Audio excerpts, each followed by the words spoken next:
আমি Mohammad Akter Hossain Rana, Dhaka trade centre দক্ষিণ দোকান মালিক সমিতির সাধারণ সম্পাদক।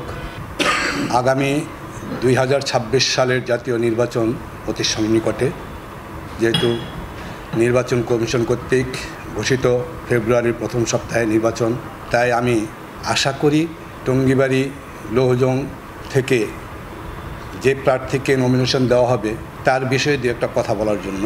বিগত 15 বৎসর ফ্যাসিস্ট সরকারের নির্যাতন, নিপীড়ন, অত্যাচার সহ্য করে গণমানুষের কাছে যে ব্যক্তি সবসময় দেশের কল্যাণের জন্য, গণতন্ত্র ফিরিয়ে আনার জন্য আন্দোলন, সংগ্রাম, নির্যাতন সহ্য করেছেন, তিনি আমাদের টঙ্গিবাড়ি লৌহজংয়ের কৃতি সন্তান অ্যাডভোকেট আব্দুস সালাম আজাদ, যার কথা আমি বলে শেষ করতে পারবো না।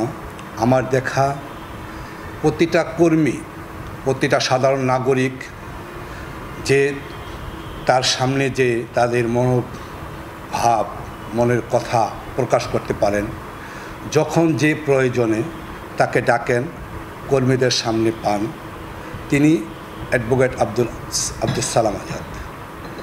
আমার দেখা বাংলাদেশ জাতীয়তাবাদী দল বিএনপির প্রতিষ্ঠাতা শহীদ প্রেসিডেন্ট জিয়াউর রহমানের আদর্শ লালন করে যেই ব্যক্তি এত নির্যাতন সহ্য করেও এক মুহূর্তের জন্য বাসায় ঘুমাতে না পারলেও রাজপথে প্রতিনিয়ত ছিলেন, সেই ব্যক্তিকে আমি আশা করব বাংলাদেশ জাতীয়তাবাদী দল বিএনপির ভারপ্রাপ্ত চেয়ারম্যান জনাব তারেক রহমান সাহেব ওনাকে নমিনেশন দিবেন।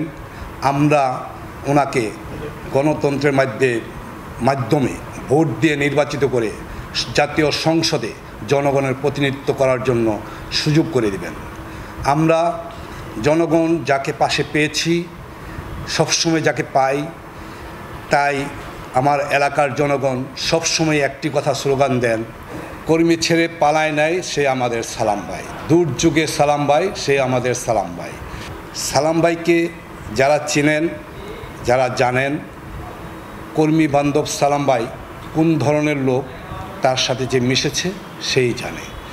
বিগত 15 বৎসরে দুর্যোগ মোকাবিলা করে মাঠে যে ছিলেন, এখন 5ই আগস্টের পরবর্তী অনেক নেতা এসে টঙ্গিবাড়ি লৌহজংয়ে উপস্থিত হয়েছেন নির্বাচন করার জন্য। কিন্তু আমি বলবো, আমাদের কর্মীদের নিয়ে যে দীর্ঘ 15 বৎসর পাড়ি দিয়েছেন, তাকেই যেন জনাব তারেক রহমান সাহেব নমিনেশন দেন, আমরা যেন তাকে নিয়ে নির্বাচন করতে পারি, সবাইকে নিয়ে। বাংলাদেশ জাতীয়তাবাদী দলের ভিতরে যতগুলো নেতা আছে, আমার দেখা মতে আব্দুস সালাম আজাদ একটু ব্যতিক্রম। তিনি কর্মী ছাড়া প্রতি মুহূর্ত কর্মীদের নিয়ে অতিবাহিত করেন। আমি পার্টি অফিসে গেলে দেখি জনাব আব্দুস সালাম ভাই আজাদ আছেন, কোনো প্রোগ্রামে গেলে দেখি তিনি আছেন। সারা বাংলাদেশব্যাপী তিনি সাংগঠনিকভাবে যেই কর্মকাণ্ড চালিয়েছেন, তার ফলস্বরূপ জনাব ভারপ্রাপ্ত চেয়ারম্যান তারেক রহমান সাহেব তাকে স্থায়ী কমিটির যুগ্ম সাধারণ সম্পাদক পদ দিয়েছেন। তাই আমরাও চাইব জনাব আব্দুস সালাম আজাদ সাহেবকে মুন্সিগঞ্জ 2 আসনের টঙ্গিবাড়ি লৌহজং থেকে তাকে নমিনেশন দিয়ে নির্বাচিত করে জাতীয় সংসদের নেতৃত্ব দেওয়ার জন্য সুযোগ করে দেবেন।